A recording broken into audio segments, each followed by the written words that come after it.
আলহামদুলিল্লাহ, আসসালাতু আসসালামু আলা রাসূলিল কারীম ওয়া আলা আলিহি ওয়া সাহবিহি আজমাইন। আমাদের প্রাণের সংগঠন, আমাদের সকলের আবেগের কাফেলা, মেধাবীদের প্রিয় ঠিকানা শহীদি কাফেলা বাংলাদেশ ইসলামী ছাত্র শিবির সিলেট মহানগর শাখা কর্তৃক আয়োজিত আজকের এই সুধী সমাবেশে সম্মানিত প্রধান অতিথি, ইসলামী ছাত্র শিবিরের সাবেক কেন্দ্রীয় সভাপতি, আমাদের সকলের শ্রদ্ধেয় এহসান মাহবুব জুবায়ের ভাই, উপস্থিত মুরব্বী সংগঠনের বিভিন্ন পর্যায়ের নেতৃবৃন্দ, ইসলামী ছাত্র শিবিরের সাবেক দায়িত্বশীল বৃন্দ এবং আজকের প্রোগ্রামে সম্মানিত সুধীমণ্ডলী, মহান রাব্বুল আলামিনের কাছে শুকরিয়া আদায় করছি যে মহান রব আমাদেরকে আজকের এই সুন্দর আয়োজন, ইসলামী ছাত্র শিবির একটি সময় এই আয়োজনগুলো নিয়মিত করত, প্রত্যেক বছর করত বা প্রত্যেক বছরে একাধিক প্রোগ্রাম আয়োজন করত। কিন্তু গত 15টি বছর বা তার চেয়েও বেশি সময় আমরা এই আয়োজনগুলো মন খুলে প্রাণ খুলে আয়োজন করতে পারিনি।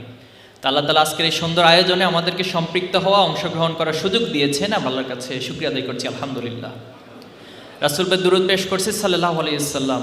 শহীদদের শাহাদাতের মর্যাদা কামনা করছি, যারা আল্লাহ সন্তুষ্টির জন্য আল্লাহর দিনে হককে এ জমিনে প্রতিষ্ঠা করার জন্য তাদের জীবনকে আল্লাহর রাস্তায় বিলিয়ে দিয়েছেন, কোরবানি করেছেন। আমরা আজকের এই মাজলিস থেকে তাদের জন্য দোয়া করছি, আল্লাহ তাআলা সবাইকে শাহাদাতের সর্বোচ্চ মর্যাদা দান করুন, আল্লাহুম্মা আমিন। সেই সাথে এই আন্দোলনের জন্য, ইকামতে দ্বীনের জন্য যারা বিভিন্ন সময় আহত হয়েছেন, বঙ্গুত্ব বরণ করেছেন, নির্যাতনের শিকার হয়েছেন, আমরা সকলের জন্য দোয়া করি আল্লাহ তাআলা সবাইকে উত্তম জাযা দান করুন, আল্লাহুম্মা আমিন। সম্মানিত উপস্থিতি, এখানে যারা আছেন সবাই মুরব্বিয়ানে কেরাম, সকলেই আলোচক। আমরা আজকের এই প্রোগ্রাম আয়োজনের একটা বড় উদ্দেশ্য হচ্ছে আমাদের সুধী শুভাকাঙ্ক্ষীরা আমাদের সম্পর্কে কী ভাবে, সেই ভাবনাগুলো, সেই চিন্তাগুলো আমরা জানা। পাশাপাশি ইসলামী ছাত্র শিবিরের কাছে আপনাদের প্রত্যাশাগুলো কি, এই জানাটাই হচ্ছে আজকের প্রোগ্রামের মুখ্য উদ্দেশ্য ইসলামী ছাত্র শিবিরের জায়গা থেকে। তো সবার কথা শুনতে পারলে আলহামদুলিল্লাহ এটা আমাদের জন্য অনেক বেশি প্রাপ্তি হতো, কিন্তু আপনাদের কাছে সম্ভবত কাগজ এবং কলম দেওয়া হয়েছে। তো যাদের কথা আমরা স্পিকারে শুনতে পাইনি, তারা মেহেরবানি করে আমাদেরকে যদি আপনাদের পরামর্শগুলো লিখে দেন, আমরা ইনশাল্লাহ সেই পরামর্শের আলোকে ছাত্র শিবির তার পথ চলার অনেক বেশি সহায়ক ভূমিকা পালন করবে বলে প্রত্যাশা করছি। সম্মানিত উপস্থিতি, আমরা একটি আন্দোলনে, একটি কাফেলায়, এই ইকামতে দ্বীনের চমৎকার আয়োজনে সম্পৃক্ত হতে পেরেছি। আল্লাহ তাআলা পবিত্র কোরআনে হিদায়াত সম্পর্কে যেটা বলেছেন যে মাইয়াহদিহিল্লাহু ফালা মুদিল্লা লাহু ওয়া মাইয়ুদলিলহু ফালা হাদিয়া লাহু। আল্লাহ তাআলা যদি কারো হেদায়েতের বিষয়ে সিদ্ধান্ত নেন, পৃথিবীর সবাই একত্রিত হয়ে চেষ্টা করলেও তাকে হেদায়েত থেকে বিচ্যুত করতে পারে না। আর আল্লাহ তাআলা যদি কারো হেদায়েতের বিষয়ে সিদ্ধান্ত না নেন, তাহলে দুনিয়ার সকল শক্তি একসাথ হলেও তাকে হেদায়েত দিতে পারে না। ইভেন নবী এবং রাসূলের ক্ষেত্রে এই নীতিমালাই ছিল। আমরা দেখেছি যদি নবী রাসূলদের জন্য নিজের হেদায়াত দেওয়ার এখতিয়ার থাকতো, তাহলে আবু তালিব কখনোই ঈমানহীন অবস্থায় মৃত্যুবরণ করতেন না।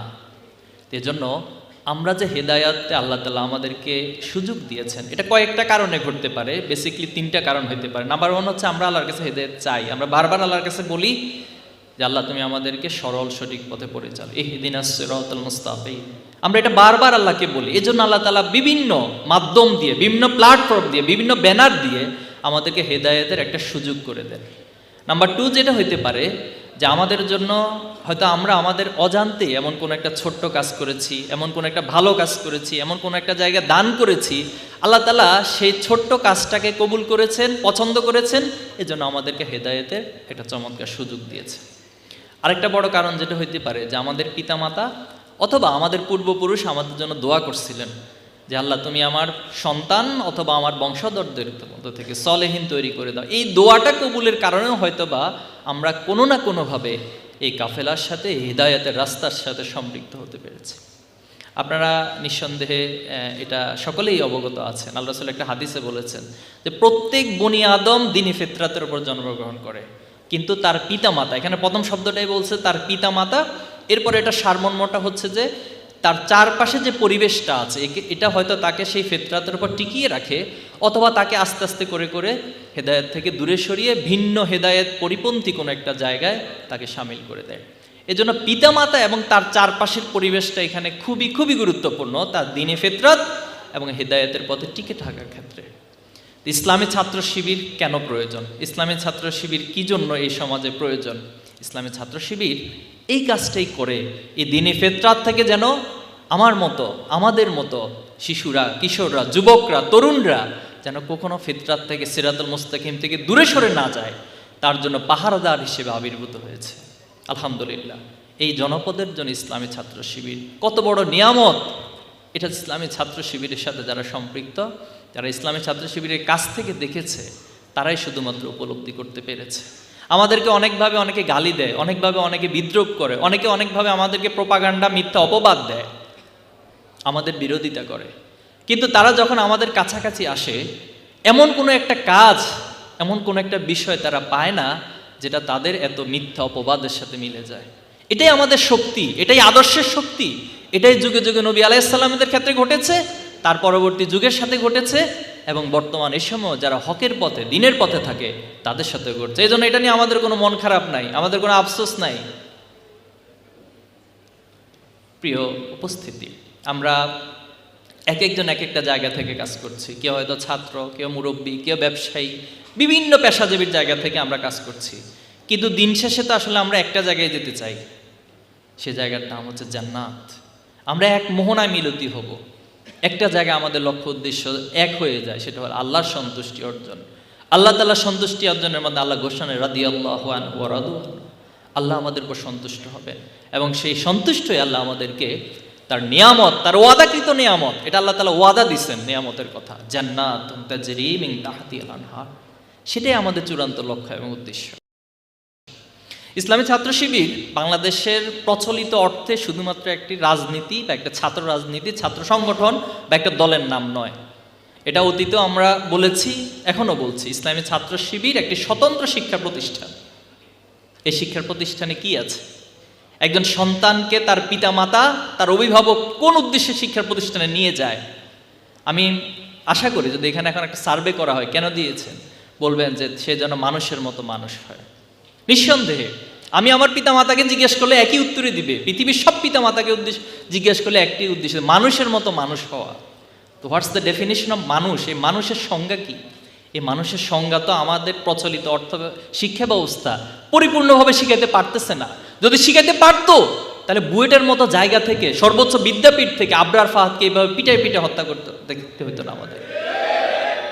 আমরা হরতালের সময় দেখেছি বিশ্বজিৎ, তাকে বলা হয়েছে শিবিরের সে নাকি হিন্দু শাখার সদস্য। কত নির্মম, কত নির্লজ্জ এ সমাজ! তাকে কুপিয়ে কুপিয়ে মিডিয়ার সামনে সারা বিশ্ব দেখেছে, লাইভ টেলিকাস্টে তাকে হত্যা করা হচ্ছে। কারা করেছে? সে জগন্নাথ বিশ্ববিদ্যালয়ে যারা পড়ুয়া, সে ছাত্ররা করেছে। এটা সর্বোচ্চ বিদ্যাপীঠ।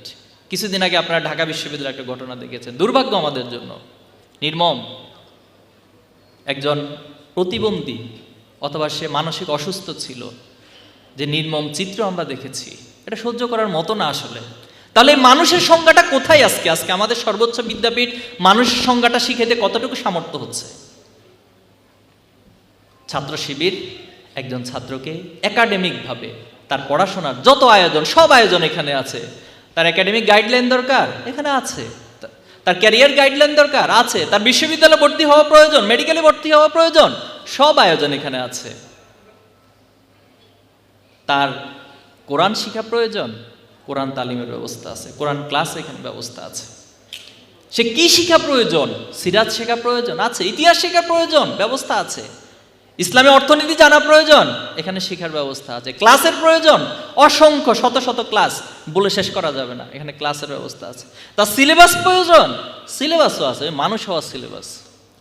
এ দুনিয়াকে জানবে, দুনিয়ার শ্রেষ্ঠত্ব, আল্লাহর শ্রেষ্ঠত্বের জন্য, লিল্লাহি মুলকুস সামাওয়াতি ওয়াল আরদ, আল্লাহর সেই শ্রেষ্ঠত্বকে প্রতিষ্ঠার জন্য সে দুনিয়ার সকল অর্জনের পাশাপাশি তার ভিতরে নৈতিক মান এবং মানুষের মতো মানুষ হওয়া একজন অভিভাবকের যে প্রত্যাশা, এই প্রতিষ্ঠান সেটা পূরণ করে যাচ্ছে। আলহামদুলিল্লাহ, আলহামদুলিল্লাহ। কিন্তু আমরা কি দেখেছি? আমরা দেখেছি আমাদের সাবেক প্রথম কেন্দ্রীয় সভাপতি শহীদ মীর কাশেম আলী, ওনাকে শহীদ করে দেওয়া হয়েছে। আমাদের শহীদ কামরুজ্জামানকে শহীদ করে দেওয়া হয়েছে, দ্বিতীয় কেন্দ্রীয় সভাপতি। এভাবে করে এই আন্দোলনের আগ পর্যন্ত 234 জন ভাই শহীদ হয়েছেন। এই আন্দোলনে বিশাল একটা সংখ্যা শহীদ হয়েছেন। এত ত্যাগ, এত কোরবানি আমাদেরকে স্তব্ধ করে দিতে চায়। কিন্তু মানে আমরা মনে মনে মাঝে মাঝে হাসি যে আমাদেরকে স্তব্ধ করতে আসতেছে দুনিয়ার মানবীয় মতবাদ দিয়ে। আমরা লালন করি আল্লাহ দেয়ার মতবাদ, আল্লাহ দেয়ার দিনে হোক, আল্লাহ রাসূলের দিয়ে আদর্শকে আমরা লালন করে আমরা পথ চলছি। আর আমাদের বিরোধীরা আসে হচ্ছে দুনিয়ার পচা, বস্তা পচা আদর্শ নিয়ে, ধর্ম নিরপেক্ষবাদ মতবাদ নিয়ে আমাদের মোকাবেলা করতে আসে, আমাদেরকে সমাজতন্ত্রের মতবাদ নিয়ে মোকাবেলা করতে আসে। হাস্যকর। এজন্য আমরা কাউকে বিরোধী মনে করি না, আমরা কখনো কাউকে শত্রু মনে করি না। কিন্তু কেউ যদি আমাদেরকে বিরোধী মনে করেই থাকেন, সবিনয় অনুরোধ করব, আদর্শকে আদর্শ দিয়ে মোকাবেলা করুন। এই সমস্ত মিথ্যা অপবাদ, বিভিন্ন ট্যাগিং দিয়ে আমাদেরকে মোকাবেলা করবেন না। আমরা কোরআন ক্লাস করি, বলা হয় আমরা জঙ্গি ট্রেনিং দিই। কি আজব কথাবার্তা! আমরা কোরআন পড়ি, হাদিস পড়ি, ইসলামী সাহিত্য পড়ি, আমাদেরকে বলা হয় এই বই নাকি জঙ্গি। কোরআন যদি জঙ্গি হয়, কেউ যদি কোরআনকে জঙ্গি বলে, তাহলে তার চেয়ে বড় মিথ্যাবাদী, তার চেয়ে বড় এই সমাজে দুষ্কৃতিকারী আর কেউ হইতে পারে না। তো কি মিথ্যা এই সমস্ত অজুহাত দিয়ে কি করলেন লাস্ট পর্যন্ত? কি হইল? কি অর্জন হইল আপনাদের এই এত বছর পর বছর? আমরা তো পালানোর জন্য কাউকে দাবি তুলি না, কখনো তুলছি? আপনারা তুলছেন নাকি? কেউ পালাই যাক দাবি তুলছেন? আমরা বলছি যে আপনি দাবি মানেন, কোটা মানেন, মানে নাই। বলছে যে আমাদের রক্ত ঝরাইছে, রক্তের আমরা বিচার করেন, করে নাই। যারা জড়িত বিচার করেন, কেউ করে না, মানে কোনো কেয়ার নাই। বলছে ক্ষমা চান, ক্ষমাও চায় না। এরপর লাস্টে বললাম যে পদত্যাগ করেন, বলছে কিসের পদত্যাগ? এরপর লাস্টে পালাই গেছে। তো পালানোর দাবি তো আমরা করিই নাই, সেটা কেন করছেন? তাহলে এটাই হলো আদর্শকে আদর্শ দিয়ে মোকাবেলা না করে মিথ্যা অপবাদ দিয়ে মোকাবেলা করার পরিণতি। এবং যুগে যুগে এটাই হয়েছে। আমার আফসোস হয়, একজন প্রধানমন্ত্রী থাকা অবস্থায়, এত গুরুত্বপূর্ণ রাষ্ট্র চালানো অবস্থায় তিনি কেন ফেরাউনের ইতিহাসটা পড়ার মতো সময় পান না? তিনি কেন নমরুদের ইতিহাস পড়ার মতো সময় পান না? তিনি কেন আদ জাতি, সামুদ জাতি সহ অসংখ্য ইতিহাস বলেছেন? তারা তাদের দাম্ভিকতা, তাদের অহংকার এবং নবীদের উপর তাদের নির্যাতন, নির্মমতার কারণে তাদের পরিণতি কি হয়েছে, এই ইতিহাসটুকু সামনে যারা রাষ্ট্র পরিচালনা করবেন সবিনয় অনুরোধ করবে এই ইতিহাসগুলো পড়বেন। সম্মানিত উপস্থিতি, আমরা এই আন্দোলন নিয়ে আমাদেরকে আপনারা প্রশ্ন করেন যে ছাত্র শিবিরের অবদান জাতির সামনে আমরা প্রজেক্টরে দেখাই না কেন, অথবা হচ্ছে আমরা সংবাদ সম্মেলন করে বলি না কেন? তো ছাত্র শিবিরের অবদান কি, এটা আমরা আমাদের মুখে বলতে চাই না।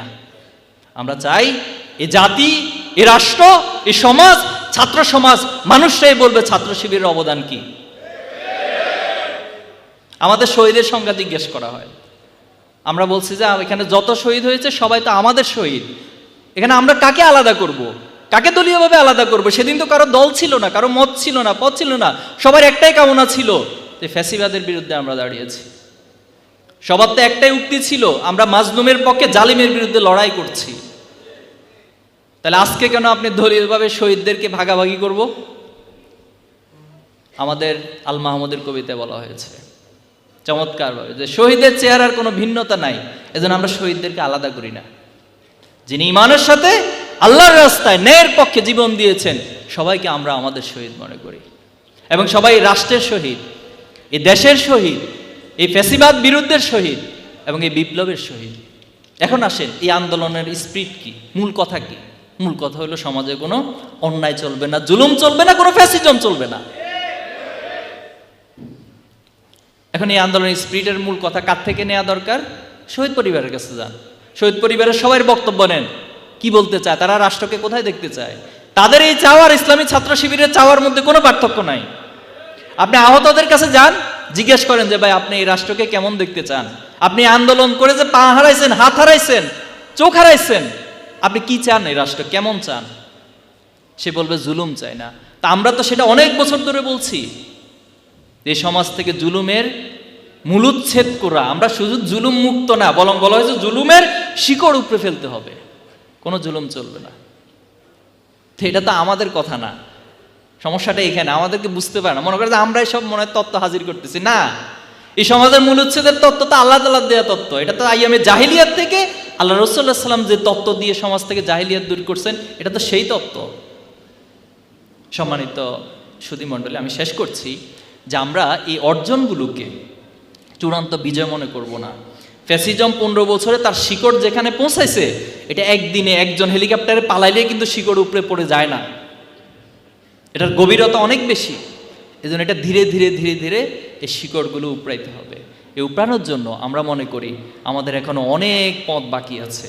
আমাদের সামনে অবারিত সম্ভাবনা যেমন আছে, প্রত্যেকটা কদমে কদমে ফাঁদ আছে এবং চ্যালেঞ্জ আছে। এজন্য এই চ্যালেঞ্জগুলো, ফাঁদগুলোকে যদি আমরা ভালো করে আইডেন্টিফাই করে অতিক্রম করতে পারি, মোকাবেলা করতে পারি, তাহলে আমাদের সম্ভাবনাগুলো আগামী দিনের এক স্বপ্নের সমৃদ্ধ সোনার বাংলাদেশ তৈরি করা সম্ভব হবে ইনশাআল্লাহ। আমাদের প্রজন্ম, আমাদের যারা আগে ছিল, তারা আমাদেরকে স্বপ্ন দেখাইছেন। আমাদের শহীদ মীর কাশেম আলভী বলতেন যে আমরা যে পতাকা হাতে নিয়েছি, এটা আমার পরে আমার সন্তান, তারপরে তার সন্তান, এভাবে প্রজন্ম থেকে প্রজন্ম এই পতাকা ধরে বহন করে সামনে এগিয়ে যাবে এবং কোনো একটা প্রজন্মের হাত ধরে এই পতাকা তার চূড়ান্ত বিজয় লাভ করবে। এই স্বপ্নগুলো আল্লাহ রাসূলুল্লাহ সাল্লামকে, আল্লাহ রাসূলুল্লাহ সাল্লাম তার সাহাবায়ে আজমাইনদেরকে দেখাইছেন। যখন মক্কায় খুবই কাঠিন্য পরিবেশ, জুলুম নির্যাতন, সাহাবায়ে আজমাইন আল্লাহ রাসূলের কাছে বলতেন, আল্লাহ রাসূল, এই কষ্ট আর কতদিন আমরা সইব, এই জুলুম নির্যাতন আর কতদিন আমাদের উপরে চলবে, আপনি একটা ব্যবস্থা নেন, আল্লাহর কাছে একটু বলেন দোয়া করে, এখন এখান থেকে আমাদের নিষ্কৃতি লাভের জন্য দোয়া করুন।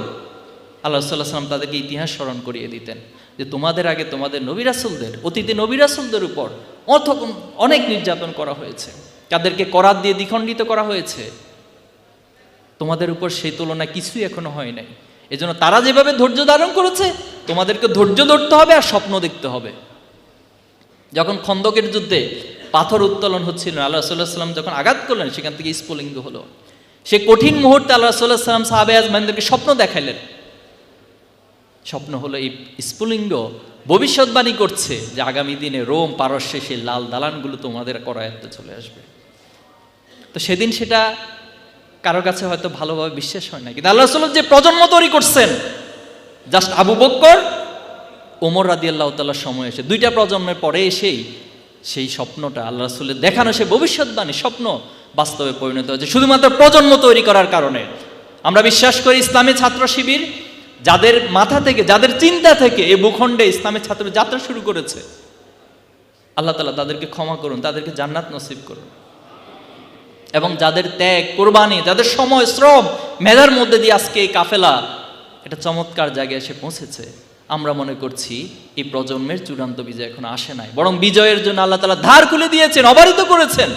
আমরা সেই সম্ভাবনাকে কাজে লাগিয়ে কোনো একটি প্রজন্মের হাত ধরে সত্যিকার অর্থে ইসলামের যে বিজয়, নাসরুম মিনাল্লাহি ওয়া ফাতহুন করিব, সেই সত্যিকারের আল্লাহর সাহায্য এবং বিজয় যেন অবশ্যই এই বাংলার জমিনে আমরা দেখতে পারি, এবং সেটা উম্মার জন্য, উম্মার জায়গা থেকে সারা পৃথিবীময় যেন সেটা বাস্তবায়িত হয়।